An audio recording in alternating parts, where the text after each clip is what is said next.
Le troisième œil est une notion qui fascine depuis des siècles, souvent associée à la sagesse, à une vision au-delà du visible et à des capacités spirituelles hors du commun.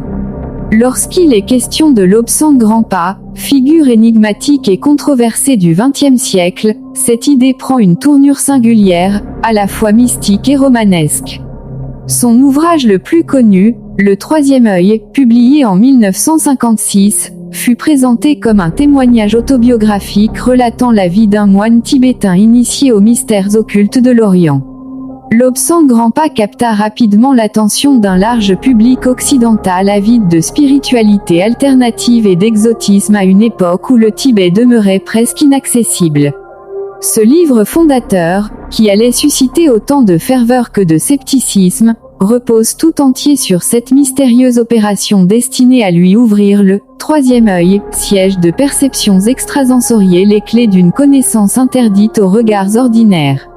L'idée du troisième œil trouve ses racines dans plusieurs traditions spirituelles. On le retrouve dans l'hindouisme, où il correspond au chakra ajna situé entre les sourcils, symbole d'intuition et de vision intérieure. Dans le bouddhisme tibétain, le troisième œil est associé à la claire conscience, à l'accès à des plans supérieurs de la réalité, mais aussi à la capacité de percevoir l'essence des êtres.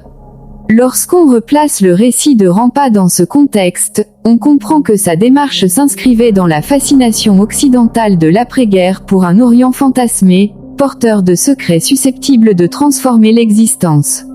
La singularité de son livre fut de présenter, sous le couvert d'un témoignage personnel, une expérience initiatique décrite avec un réalisme qui troubla ses contemporains.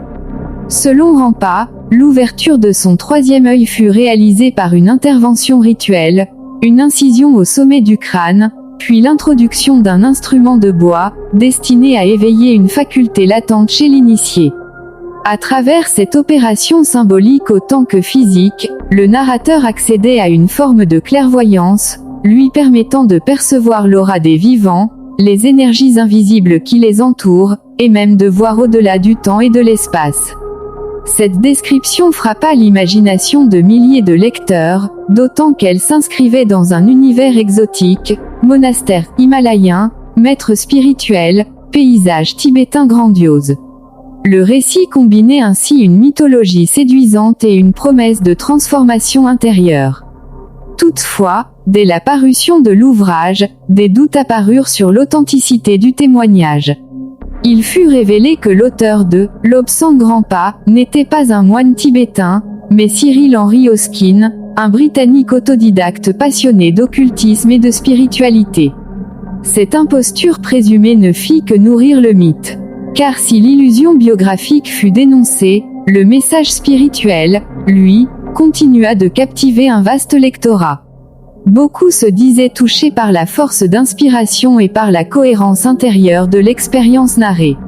Certains doutaient, mais d'autres considéraient que peu importait le masque de l'auteur, le fond, c'est-à-dire l'idée du troisième œil et de la vision intérieure, demeurait une source légitime de réflexion et d'éveil. La figure de Lobsang Rampa symbolise ce curieux carrefour entre orientalisme, ésotérisme et quête existentielle.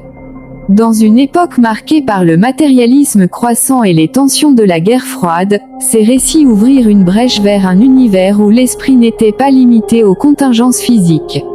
Le troisième œil, par sa définition même, constituait la métaphore parfaite de ce désir d'aller au-delà des apparences. Cet organe invisible, mystique, révélait une dimension du réel qui échappe au sens ordinaire.